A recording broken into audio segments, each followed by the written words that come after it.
Welcome to Nightmare Vault. The untold masterpiece. A world of true horror tale.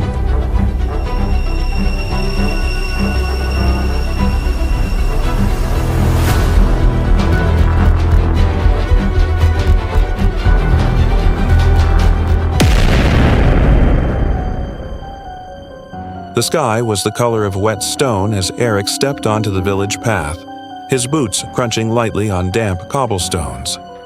A raw wind dragged through the crooked chimneys and moss-covered rooftops, whispering tales that seemed older than memory. Each house stood like a watchful elder, shutters drawn tight, their silence pressing against him like invisible hands. The church bell had not rung, yet Eric felt as if something had already announced his arrival. He pulled his cloak tighter. This was not the kind of place that welcomes strangers, and he was not just any stranger. He carried questions heavy as iron, and a heart uneasy with the ghosts of his name.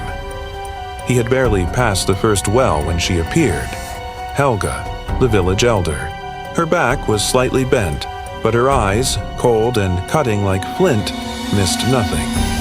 Without asking his name, she beckoned him to sit near the hearth inside a narrow timbered house that smelled of ash, time, and secrets. She spoke slowly, but her voice did not tremble. "There is a book," she said, "a manuscript no hand has mastered. It changes itself, lad. It writes not what you want to know, but what you hide." Eric leaned forward. "Changes how?" Helga stared into the fire. "When you read it, it reads you, and when it finds what you dare not say, it puts it in ink before your eyes. Many have tried to use it. Few have left unchanged. Some not at all." Her voice lowered to a hush. "That book has cursed this village, but it also keeps its truth alive. Do not take it lightly." Though the room was warm, Eric felt cold crawl up his spine. Later, in a room lit only by a single trembling candle, Eric stood before the manuscript. It sat atop a stone pedestal carved with forgotten symbols. The book's leather was dark, cracked like old skin, and on its cover, runes shimmered faintly, shifting whenever his eyes tried to focus. It pulsed as if alive. No mere book, but a silent beast waiting to speak. He reached for it, but his fingers hesitated. What would it find? What would it show? He had not spoken of it in years, not to friends, not to strangers. The story of his blood.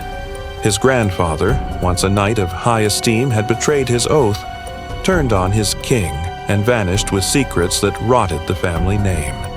His father had withered beneath that shame, and Eric had spent his youth running from it. But it followed. Always. Every time someone whispered, "traitor's kin," he felt the weight of that crime press against his back. He wasn't here just for history or curiosity. He had come because the manuscript might be the only thing left that could tell him why. Why his family had shattered, why no place ever felt like home, and whether redemption could be found in a story written in his blood. But the village didn't trust him. Their eyes told him so, watching from behind windows, whispering in the market as if his presence were a bad omen. They spoke of duty, of old laws, of sins passed down like land. Eric saw in their faces a judgment unspoken, but sharp. Still, there was another feeling beneath the stairs, a quiet curiosity. Some, like the blacksmith's daughter who nodded to him when no one else would, seemed to wonder if the story could change. Could the manuscript, cursed though it was, bring truth at last? Eric stood at the edge of belief. The village clung to its ancient codes and faded glories, while he brought questions shaped by a modern world. Was the book a trick of folklore, a relic meant to scare children and silence scandal? Or was it something far older, woven with a magic born of sorrow and memory? As thunder murmured across the hills and the wind picked up again, Eric opened the manuscript, and the runes began to move.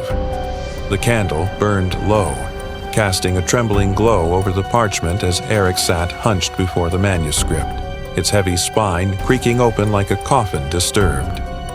As he read, the words on the page began to twist and shift before his eyes. At first, he blamed his exhaustion, but the letters swirled deliberately, rearranging themselves into tales that struck too close to his own soul. The story no longer spoke of far-off kings or nameless knights. It now told of a younger brother, betrayed and forgotten, of a family torn by ambition and silence. It showed a mother weeping over a broken oath, a father driven mad by secrets, he buried beneath stone and soil. Eric felt his breath hitch. These weren't just tales. They were fragments of his past, etched in ancient ink.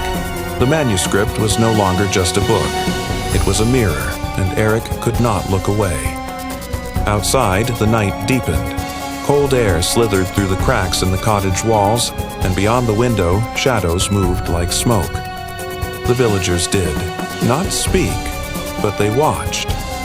Old men lingered by the well longer than needed, their eyes darting toward Eric's window. Women paused mid-step, their whispers carried by the wind like ghostly hymns. Even the children played in silence now, their laughter stifled by the tension that settled over the village like fog. They remembered the tales their grandmothers used to tell, of a manuscript that knew more than it should, of a time when truth had broken families and curses had walked in daylight. Eric, to them, was not a visitor, but a spark near dry leaves, something that could set the whole place ablaze. From behind stone fences and shuttered windows, old rivalries stirred. The bloodlines that had once fought over fields and honor began to whisper again. The clan of Halfred, once accused of poisoning a rival's well, now eyed the descendants of the accused with distrust. The children of Sir Oswin, a knight whose oath to protect the village had ended in betrayal, now crossed the street when they saw the sons of Bryn, who once led the rebellion. None spoke aloud what festered in their hearts, but the manuscript saw it all. Eric could feel its weight pressing against him, not just as paper and ink, but as a force that pulled on the threads of the past, threatening to unravel them before all. One night, as the wind howled through the trees like a choir of the damned, a woman entered Eric's cottage uninvited. Her cloak was wet with rain, and her eyes shone like polished amber. She introduced herself as Ingrid, last of the manuscript keepers. Her voice was calm, but sorrow seeped from every word. "This book," she said, placing her hand gently on. "The cover was never meant to be opened without sacrifice. It shows not only truth, but consequence. Are you prepared for what it demands?" Eric stared at her, unsure if she was a guardian or a warning made flesh. "I need answers," he said. She shook her head. "Then prepare for pain. The answers you seek may not forgive you." Soon, Eric could no longer tell dream from waking. In the streets, he saw faces he had read about the night before. A boy with a birthmark like the cursed prince in the manuscript, a woman weeping in the market square just as one had wept in the story. Even the chapel bells rang on nights they should have slept silent. Eric's world bent at the edges, warped by the power of the tale now tangled in his own. He could not escape it. The manuscript breathed when he touched it. It mourned when he cried. It fed on truth. One morning, the tension snapped.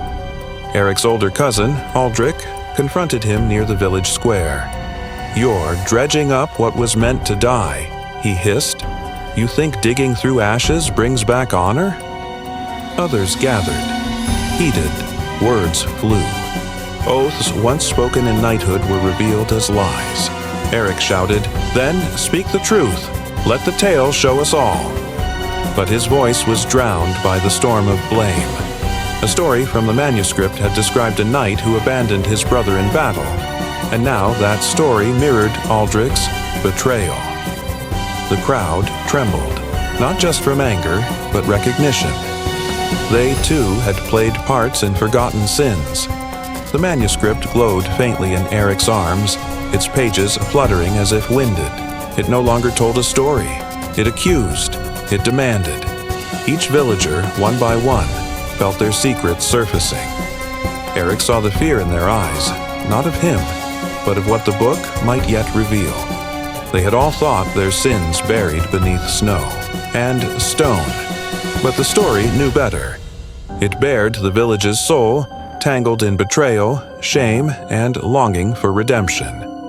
And as the church bell tolled, calling the village to a gathering not of prayer but reckoning, Eric realized the tale was no longer his alone.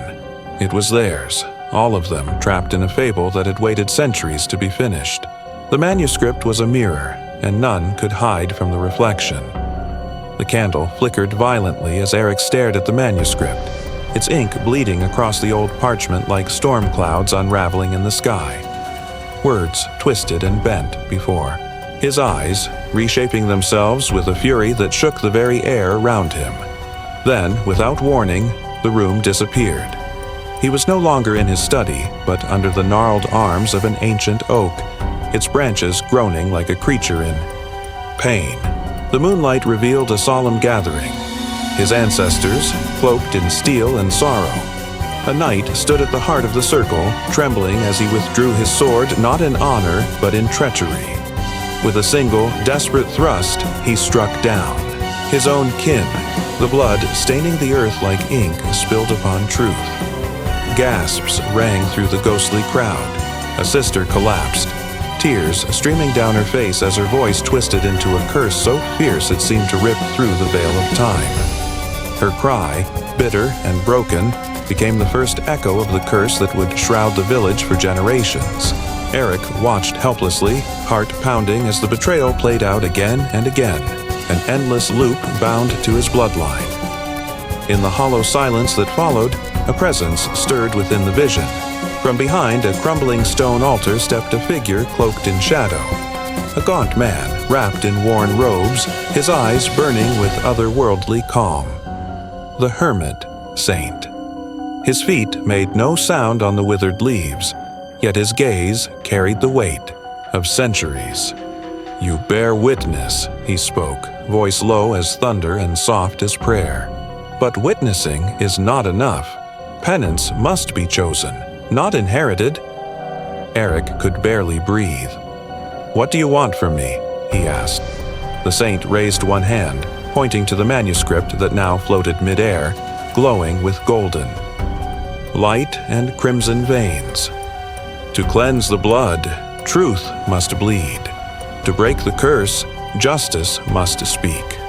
Will you carry the pain of many to heal what was shattered?" The question settled on Eric's shoulders heavier than any armor, heavier than legacy itself. His soul trembled under the weight of the choice. Every heartbeat dragged him deeper into the space between guilt and hope. If he exposed the truth, the broken oath, the betrayal, the sins, they would never look at him the same again. The village might shatter. Peace would crumble like dry bread. Yet, to stay silent was to let the lie live on, choking the future in the very soil it was planted in. "I am not my ancestors," he whispered, voice cracking, "but their sins live in me." The manuscript pulsed in reply as if urging him toward the light hidden in pain. "I cannot carry all their guilt," Eric said, "but I will not pass it forward." His decision began to bloom, fragile as spring's first snowdrop, hopeful yet aching. The chapel walls groaned as the villagers assembled, their faces drawn with suspicion and buried grief. The air was thick with questions no one dared ask until Eric stepped forward, the manuscript pressed to his chest. "This tale we've hidden," he began, "was never just a story." His voice echoed through the cold stone hall as he spoke, of nights and betrayal, of curses born from truth buried too deep. Gasps escaped trembling lips. Whispers cracked like old branches. Then, as if moved by invisible hands, one stained glass window, depicting a knight kneeling before a saint, fractured.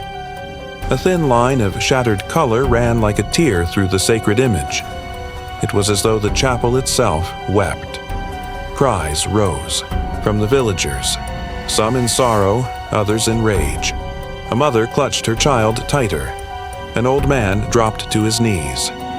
"We knew," someone sobbed. "We always knew something was wrong." And now, it could no longer be ignored. Outside, in the night wrapped tight with silence, a low growl rippled through the mist. Eyes gleamed at the edge of the woods. The shape-shifting wolf, a shadowy creature long whispered about in fireside tales, prowled forward. Its form shimmered, neither beast nor man, fate and warning combined. It circled the chapel, watching, waiting. For some, it was a harbinger of punishment. For others, a symbol of change. Eric met its gaze through the broken glass. In that moment, he understood. This creature was not merely a threat, but a test, a spirit of reckoning born from the tale itself. Whether it would tear or guide depended on what they did next. And then the manuscript in Eric's arms began to glow once more. Its pages fluttered wildly, not with wind, but with will. The final lines wrote themselves beneath his trembling fingers.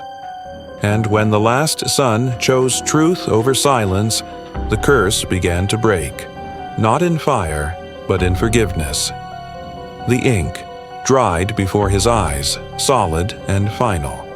Eric looked out at the villagers, now silent, waiting, broken but breathing. The story had ended, but not with ruin. It ended with choice, and now the real beginning could unfold. The village square, once filled with whispers and watchful stares, now stood still as Eric took his place beneath the crumbling stone arch of the old chapel. In his hands, the ancient manuscript trembled, not with fear, but with the weight of untold truth. The villagers, old and young, pressed close, their breath shallow, their eyes searching his face. Eric looked at them not with pride, but with sorrow and resolve. His voice, raw but steady, broke the silence. This is our story, hidden for generations, soaked in shame, yet burning with the hope of release. As the words poured from his lips, the tale unfolded, of broken oaths and cursed blood, of betrayal beneath the ancient oak, of sorrow passed down like an heirloom. Murmurs rippled through the crowd, some gasping, others weeping quietly. By daring to speak what had long been buried, Eric did more than read. He broke the seal on years of silence, releasing the pain like a trapped spirit. And as he finished, a strange stillness filled the air, like the hush before a storm changes course. But the storm did not leave quietly. From among the crowd, an elder with trembling hands stepped forward, his eyes shadowed with fear. "These are stories best left untold," he warned, his voice brittle with age and pride. "To stir the past is to curse the future." A few nodded in agreement, clutching tightly to the customs that had bound them for lifetimes. They feared change, feared the shame that truth might drag into daylight. Yet others, younger or wearied by grief, raised their voices in gentle defiance. "We are already cursed," one woman cried. "Let us at least be free of lies." The air quivered with tension, the generations divided between silence and salvation. But in that rift, a seed was planted, the seed of choice. And slowly, like frost melting under the spring sun, something shifted. A child reached for his grandfather's hand. A widow touched the arm of a neighbor she had long avoided. And one by one, the villagers began to speak. Not in accusation, but in honesty. Apologies were whispered. Old wounds were aired, not to fester, but to breathe.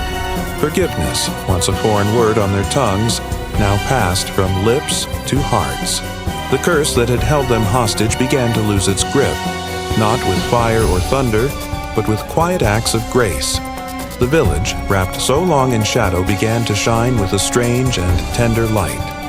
Eric watched it unfold with eyes full of wonder. No longer did he feel like the outsider who had stumbled into a ghost's tale. Now, he was the one who gave the story back its soul. The villagers, once suspicious, now looked to him with respect, even reverence. He had not only uncovered the truth, he had lived it, and through him, the old shame became a lesson in courage. He was no longer merely the descendant of a fallen knight. He was the keeper of their legacy, the bridge between sorrow and hope. The manuscript in his hands, once restless with shifting words, finally grew still. Its pages settled, the ink no longer twisted with grief or fury. Eric felt it, like the sigh of a spirit finally laid to rest. The story had found its ending, not in fire or revenge, but in understanding. The book that had haunted his family had nothing more to say, and that silence was more powerful than any tale it could have written. As dawn broke over the hills, Eric turned from the village with quiet steps. He did not flee, nor did he linger. He walked with purpose, the manuscript, tucked close but no longer a burden. Behind him, the chapel bell rang softly, not in mourning, but in renewal. Eric's eyes lifted to the horizon, where the sky blushed with morning light. "Let this be remembered," he whispered, "not for the pain it held, but for the peace it found." And as he walked on, the wind carried his words like a blessing, a final line to a story that had finally, mercifully, come to rest.